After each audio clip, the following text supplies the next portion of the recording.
My name is Jasmine Washington, and I'm writing this from the apartment I share with my white boyfriend Tyler in Chicago, where we've lived together for a year despite the fact that his parents have never met me, refused to acknowledge our relationship, and made clear through Tyler that they're disappointed in his choice of partner, a disappointment that has nothing to do with my education, career, personality, or how I treat their son, and everything to do with the fact that I'm a black woman whose presence in their son's life represents contamination of their family's whiteness and threatens their vision of grandchildren who would be unambiguously white rather than biracial. At 30, I'm exhausted from navigating a relationship where my blackness is treated as obstacle requiring constant management, where Tyler's family pretends I don't exist, where I'm excluded from family gatherings while his white ex-girlfriends were welcomed and embraced, and where every milestone in our relationship is shadowed by the racist rejection that makes me question whether love is worth the constant psychological violence of being deemed unacceptable based solely on my race. The dating racism awareness began long before Tyler, starting with my early experiences on dating apps where I quickly learned that being a black woman meant facing explicit racial rejection through profiles stating, "No black girls, Caucasian only," or coded language about preferring fit and active, meaning not stereotypically curvy in ways associated with black women's bodies, or wanting someone who takes care of themselves, meaning conforming to Eurocentric beauty standards rather than black aesthetic. The explicit racial exclusion was painful but at least honest compared to the subtle racism of matches who would ghost after seeing my photos or who would make racist comments during dates while expecting me to laugh along. The stereotype navigation became constant as I encountered men who had very specific ideas about what black women were supposed to be: hypersexual, aggressive, ghetto, or alternatively, the exceptional black woman who was not like other black girls and had transcended her race enough to be acceptable to white men. The men who fetishized black women with jungle fever were as dehumanizing as those who explicitly rejected us, reducing me to racial sexual fantasy rather than individual person with complex identity beyond my blackness. The comparison to white women was constant painful reminder that my romantic prospects were limited by racism that positioned white women as universal standard of desirability while black women were systematically devalued. I watched white female friends receive abundant dating attention while I faced rejection, watched their relationships progress smoothly while mine encountered racial obstacles, and internalized the message that my blackness made me less desirable despite my education, appearance, personality, and all the qualities that should have made me an attractive partner. The Tyler relationship beginning felt different because he seemed genuinely interested in me as person rather than fetishizing my race or treating my blackness as exotic novelty. Our early months together were wonderful as we bonded over shared interests, values, and genuine connection that felt uncomplicated by race. I allowed myself to believe that his family would accept me because Tyler was progressive, had dated interracially before, and spoke about his family in ways that suggested they were open-minded and would judge me on my merits rather than my race. The family introduction delay should have been warning sign as months passed and Tyler made excuses about why I hadn't met his parents. They were busy, timing wasn't right, he wanted to wait until we were more serious. 6 months into our relationship, when most couples would have met each other's families, I still hadn't met his despite having introduced him to my family immediately when things became serious. When I pressed him about the delay, he admitted that he had told his parents he was dating a black woman and their response had been complicated. The parental rejection revelation came when Tyler finally admitted that his mother had cried when he told her he was seriously dating a black woman, that his father had expressed concerns about cultural differences and difficulties we would face as interracial couple, and that his parents had asked him to really think about whether this relationship was worth the complications it would create for the family. The coded language about cultural differences and complications barely masked the reality. His parents didn't want their son with a black woman and were hoping the relationship would end before they had to acknowledge my existence. The meeting refusal solidified when Tyler proposed that we visit his parents for a family gathering and they explicitly told him not to bring me, suggesting he come alone while they pretended our relationship didn't exist. The rejection was devastating not just because of the overt racism but because Tyler was willing to attend without me rather than insisting that if I wasn't welcome then he wouldn't come either. His willingness to participate in my exclusion felt like betrayal and forced recognition that he was prioritizing his family's comfort over my dignity. The ex-girlfriend comparison was particularly painful when I learned that Tyler's previous girlfriends, all white, had been immediately welcomed into his family, invited to holidays, included in family photos, and treated as potential future daughters-in-law. The stark contrast in how I was treated versus how white women were treated made undeniably clear that the rejection was about race rather than legitimate concerns about our compatibility or the relationship's seriousness. His family had no problem with him having girlfriends, they had problem with him having black girlfriend. The friend group racism emerged through Tyler's white friends who made casual racist comments, jokes about black people, use of AAV, African American Vernacular English, as joke, stereotypical impressions, and expected me to laugh along or not take offense. When I objected to racist humor, I was told I was being too sensitive, or that it was just jokes and not serious racism, positioning me as problem rather than addressing that their humor was hostile and dehumanizing to me as black woman in the group. The public acknowledgement ambivalence showed in how Tyler introduced me in different contexts, proudly presenting me as his girlfriend to his liberal friends who would approve of the interracial relationship but being vague or avoiding introduction to family friends or colleagues who he worried might judge him negatively for dating black women.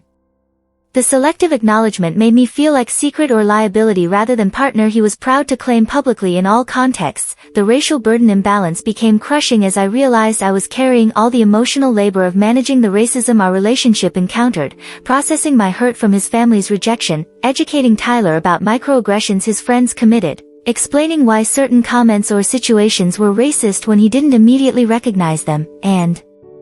constantly having to prove that the racism I experienced was real rather than my oversensitivity. Tyler's racial privilege meant he could remain ignorant about racial dynamics I had to navigate constantly, and his learning curve was on my time and emotional energy. The grandchildren preoccupation emerged when Tyler's mother explicitly mentioned concerns about what the grandchildren would look like if we had children, positioning potential biracial children as undesirable outcome rather than beautiful blend of both families.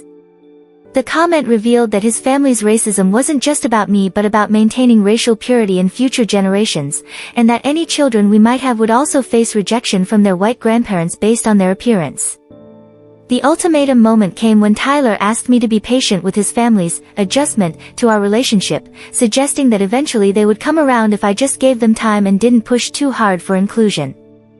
His request that I wait patiently for his racist family to decide I was acceptable enough to acknowledge felt like asking me to accept ongoing dehumanization while protecting his family's comfort rather than demanding they respect his partner or face consequences for their racism. The relationship questioning intensified as I wondered whether love was worth the constant psychological violence of dating someone whose family rejected me, whose friends made racist jokes, and who expected me to carry all the burden of managing racism our relationship encountered. The exhaustion of fighting racism in my romantic relationship, supposedly safe and intimate space, on top of fighting racism in every other area of my life became overwhelming and made me question whether interracial relationships were worth the additional trauma they created. The breakup consideration happened multiple times as I grappled with whether I could sustain relationship where my blackness was treated as problem requiring management and where I would never be fully accepted by my partner's family. The love I felt for Tyler wasn't enough to compensate for the racism I encountered through him, and I struggled with whether leaving would be protecting myself or letting racism win by allowing it to destroy our relationship.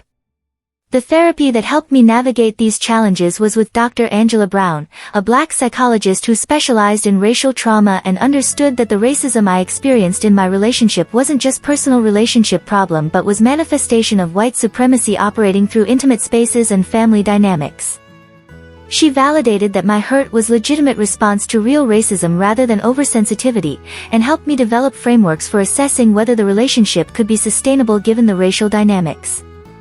Racism in romantic relationships is particularly damaging because intimacy is supposed to be safe space where you're loved and accepted completely, but when your partner's family rejects you based on race, when your partner's friends make racist comments, and when you carry all the burden of managing racism while your partner remains comfortable in ignorance, the relationship itself becomes site of racial violence, Dr. Brown explained during one of our sessions. You have to assess whether your partner is actively anti-racist in ways that protect you from racism or whether their love for you coexists with acceptance of racism from people around them. Love alone isn't enough if it doesn't come with active opposition to racism that threatens your dignity and well-being. She helped me understand that sustainable interracial relationship required white partner to actively confront racism rather than expecting black partner to be patient with racist family members or to tolerate racist comments from friends. The work of creating truly anti-racist relationship had to be shared rather than falling entirely on me as black partner, and Tyler needed to prioritize my dignity over his family's comfort in ways he hadn't been doing. The confrontation with Tyler involved articulating that his family's rejection was unacceptable and that I would no longer attend family events I was excluded from or wait patiently for them to decide I was worthy of acknowledgement. I told him that if he wanted our relationship to continue, he needed to draw clear boundaries with his family. They could either respect our relationship and treat me with dignity, or they would see less of him, but he could no longer participate in both our relationship and my exclusion from his family without choosing which commitment mattered more. The boundary-setting work included Tyler finally telling his parents that their racism was unacceptable, that if they wanted relationship with him they needed to meet me and treat me respectfully, and that he would not attend family gatherings that excluded me. The conversation was difficult and his parents responded with anger and accusations that he was choosing his girlfriend over his family, but Tyler held firm that respecting his partner wasn't optional and that he wouldn't maintain relationships where people he loved were excluded based on racism. The tentative progress happened slowly as Tyler's parents reluctantly agreed to meet me after Tyler maintained boundaries for several months, though the first meeting was awkward and uncomfortable with their hostility barely concealed beneath forced politeness. The progress wasn't resolution of their racism but was acknowledgement that they couldn't simply ignore my existence if they wanted relationship with their son, a pragmatic accommodation rather than genuine acceptance. The friend group confrontation involved Tyler directly addressing racist comments from his friends and making clear that racist jokes and stereotypical comments about black people were not acceptable regardless of whether they were just jokes, and that continuing to make such comments would end friendships. Some friends adjusted their behavior while others became defensive or distant, revealing that the friendships had been conditional on Tyler's willingness to tolerate racism rather than based on genuine respect and care. The community support from other black women in interracial relationships provided validation that my experiences were common rather than unique, and helped me develop strategies for navigating challenges while also recognizing red flags indicating when relationships were unsustainable despite love. The community also validated that choosing to end relationship due to racism wasn't failure but was protecting myself from ongoing harm. Today, Tyler and I remain together with significantly improved dynamics. He actively confronts racism rather than expecting me to tolerate it. He maintains boundaries with family even when it's uncomfortable, and he's doing ongoing education about racism and anti-racism rather than depending on me to teach him. The relationship requires continued work and vigilance because racism doesn't disappear, but the burden is more shared and I feel more supported and protected than I did during the crisis periods. The advocacy work that emerged from my experiences includes speaking about dating racism and how white supremacy operates through romantic preferences, family rejection, and intimate relationships. I share my story to validate other black women experiencing similar challenges and to help white people in interracial relationships understand their responsibilities for actively confronting racism rather than expecting their partners of color to absorb all the harm. Key resources and solutions that made the difference. Therapy with culturally competent providers who understand racial trauma in intimate relationships helps process pain and develop frameworks for assessing relationship sustainability. Community support from others in interracial relationships provides validation and practical strategies for navigating challenges. Boundary setting with partners, family and friends makes clear that racism is unacceptable and won't be tolerated even to maintain relationships. Partner education about anti-racism requires white partner to actively confront racism rather than remaining comfortable in ignorance while partner of color manages all racial challenges. Direct confrontation of racism rather than hoping it improves with time creates consequences for racist behavior and forces acknowledgement rather than enabling avoidance. Family consequences for racism including reduced contact or relationship prioritization over racist family members creates pressure for change or at minimum protects partner from harm. Friend group accountability for racist comments challenges casual racism and makes clear that friendship requires respect for all people partner cares about. Couples therapy specifically addressing race in relationships can help partners navigate challenges together and assess whether relationship can be sustainable. Today, when people suggest that love is colorblind and that if you truly love someone race shouldn't matter, I respond that love exists in racist world and that pretending race doesn't matter allows racism to operate unchallenged in intimate spaces where it causes profound harm. Sustainable interracial relationship requires white partner to actively oppose racism rather than expecting partner of color to be patient with racist family, tolerate racist friends, and carry all burden of managing racism that love alone doesn't protect against. My blackness isn't obstacle in my relationship, racism is, and until my partner and his community actively confronted that racism rather than expecting me to absorb it, our love was insufficient to create actual partnership of equals.